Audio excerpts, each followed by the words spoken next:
This is U.S. History 2, Chapter 10, Section 6, The Aftermath of World War II. So many of the horrors of World War II were not discovered until after the war had ended. While the Allied forces were liberating German-occupied countries, such as Poland, they began discovering these unique prison camps. The prison camps were filled with people starving to death. Like, what is going on here? I've never seen anything like this before. Um, these Allied forces were aware that Jews were forced out of Germany, but really no one knew uh, what happened to these Jews, like where they were.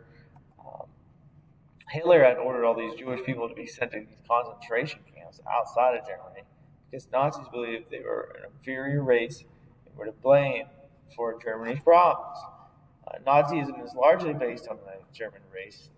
The German race is superior to all and had very anti-Semitic uh, views, these hatred towards Jews. At these concentration camps, they were originally established to remove um, Jews from the German population and stop them from contaminating the superior German race. They wanted to get rid of them. They shouldn't be amongst the Germans in their society. Jews were rounded up by Nazi soldiers, packed into train cars, and sent off to these concentrations. Families were usually split up. Women and children went a separate way than from men, never to be seen again, unfortunately, many of them. Um, Once the Jews arrived at these concentration camps, they would be stripped. Um, they would be stripped of all their possessions and given a prison uniform, as you can see here.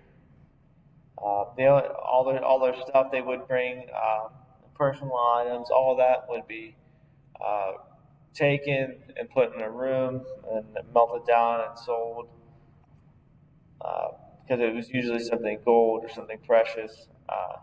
Early on in the war, concentration camps, Jews were it was meant to be a forced labor camp. And forced at the front factory inside. You can see they're working. Pretty much the whole entire thing was built with Jewish slave labor. So the sign in front of the concentration camp at Auschwitz, um, one of the concentration camps, was Arbeit macht frei, which in German means work sets you free. So it said originally it was a work camp for these Jews. And there's a lot of different ways you could take that. As you can see here, something specific about this sign. This B is actually made upside down because this was actually made by Jewish labor. And as a form of protest, he actually made the B look upside down.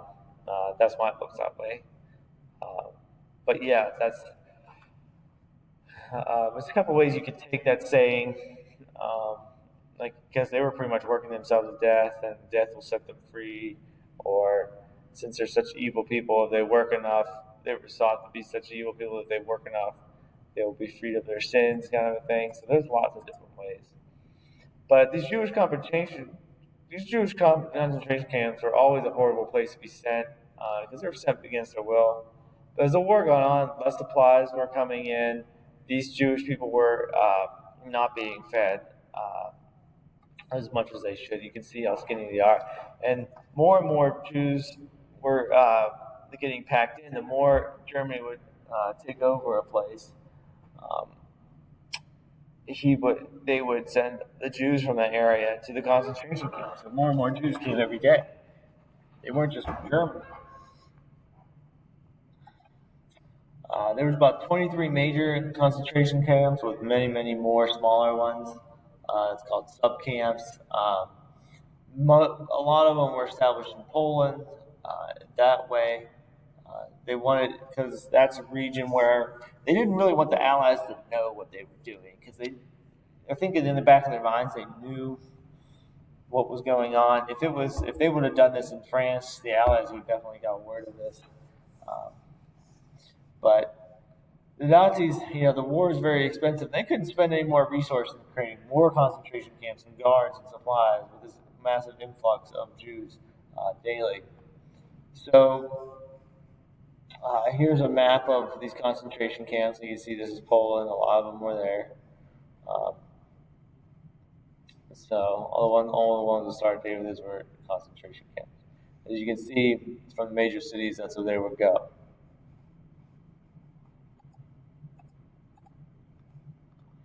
So these Nazi leaders gathered in what was known as the Wannsee Conference to solve this overcrowding Jewish concentration camp problem. And their plan was called the Final Solution, which called for the mass murdering of Jews. Um, at first, Nazis would have Jews dig large ditches where they would proceed to shoot them while they were standing in there. So the Jews dug this ditch, and then they're standing there, and they just shoot into the crowd. And they just fall in the grave, and they just push dirt over them. But these Nazi soldiers, they were human, and they were uh, getting emotionally distressed from such brutal actions that the Nazis needed to develop a new system. Um, these death camps were established by the Nazis to create an efficient system to kill and destroy the bodies of Jews. Nazis were all about efficiency. If you look at Germans' cars and everything like that, and streamlined process. Um, so they used their talent for developing efficiency that they even used it to kill people. These death camps were located near concentration camps. Uh, Jews would be taken into a room, stripped of all their clothing. Uh, they would enter a room that looks like showers, so it would look like they were just like strip off the clothes. Okay, we're gonna get a shower, whatever. A poison gas would enter the room, and they would all die. And then the room from there, bodies would be loaded up in these massive furnaces and be incinerated. And that's what this big smokehouse is. The gas was called Zyklon B. That's what was used to kill the Jews, and it kind of left this bluish residue. In a very efficient process, like I said, Jews would come in, be gassed, dead, move them into the furnaces, no more. It was an efficient killing process. The death camp at Auschwitz alone killed over 1 million Jews. Massive death camp. By the end of the war, Nazis were trying to kill Jews as fast as they could because they knew, like I said, they knew in the back of their mind this was wrong, killing this many people like that. So they were trying to destroy any kind of evidence. Eventually, the Nazis fled as the Allied forces were coming, and they just kind of left these Jewish prisoners inside the concentration camps. They were also too weak to even go anywhere. They were so malnourished. Um, when the American Soviet soldiers discovered the remaining Jews in these concentration camps, they were just horrified at this sight because there was just these sick, malnourished, starving people, and then there was also piles of dead bodies that just filled the air with a bad stench. When liberated, the Jewish people could not believe that they had survived such an ordeal. As you can see, these kind of the sights they saw, they were just so skinny, so malnourished, so starved and worked to death. Um, this is American soldiers giving them some food finally. This is what they looked like. Um, there's them waving, happy that they are free. So the mass imprisoning and killing the Jews by the Nazis during World War II is called the Holocaust. The word genocide was actually invented because of the Holocaust. Genocide means the deliberate attempt to wipe out an entire nation or group of people. Um, that's what the Nazis tried to do with the Jewish race. 6 million Jews were murdered by the Nazis at these death camps or they worked to death. And then millions of others were there also at these concentration camps, such as Polish people, Slavic people, gypsies. They definitely didn't like anybody that was a gypsy. Communists, political enemies of the Nazis, people with physical and mental disabilities. They were also killed by the Nazis in an attempt to create a world to get rid of anybody of inferior race and to only have the world have the German race because it was the Nazis. It was a superior race. Um, Many memorials have been made all over the world to signify what had happened, so the world may never forget or repeat such hateful actions. The Holocaust is so terrible. It gets It's just mass murdering of people, and the world should never forget what happened, and so it would never happen again. Um, Really, never before had a losing side been charged with war crimes. Like, you don't get charged if you're a soldier. You don't get charged with murder for killing another soldier. But the Holocaust was so bad. These churches asked by the Nazis that they were charged for these war crimes. And that's the acts of cruelty and brutality that are judged to be beyond accepted rules of war and human behavior. Um, these Nazis were convicted for these war crimes. Pretty much it was the prominent Nazis that was giving the orders to the Nazi soldiers. 12 Nazis were convicted to death by hanging. Uh, but a lot of Nazis did get away. Most were tracked down. Even decades later, a lot of them went to South America. So World War II was the bloodiest conflict in human history, without a doubt. It was just a worldwide war. War was everywhere. 75 million people died during the course of the war. 400,000 American soldiers died during the war, during the fighting. Millions of civilians died all around the world due to the war. So it wasn't just a war between armies and navies. Like, the people suffered. You can see their homes were destroyed. They got caught in the crossfire. It was terrible. Millions more were wounded. The families were split apart and never found. Europe was destroyed even worse than after the First World War.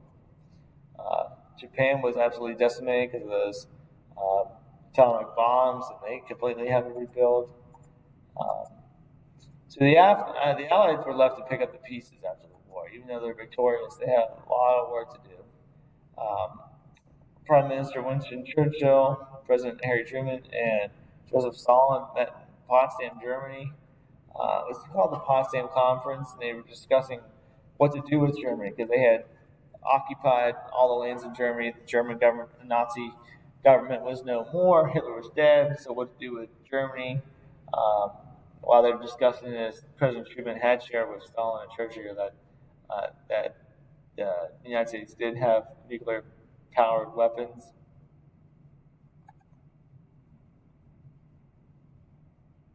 Um, Joseph Stalin was aware of this U.S. weaponry was quickly developing their own nuclear weapons, and so they were not going to be outdone.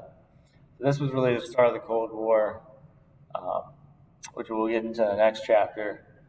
Two countries to emerge as the two powers, two major players left standing after the World War II were the United States and the Soviet Union. And then the next 50 years, the world would be dictated by these two countries' dispute over ideologies, two different ideologies between the Soviet Union, communist versus the capitalist democracy, and that's pretty much dominate the world. So here's Stalin, here's Truman, here's Churchill. So this is the United States, Soviet Union. Those are the two powers, and we'll get into this more next chapter. But this is how Germany was selected. British got a zone, French got a zone, United States got a zone, and Soviet Union got a zone, with Berlin itself being split up. And that concludes Chapter 10, Section 6.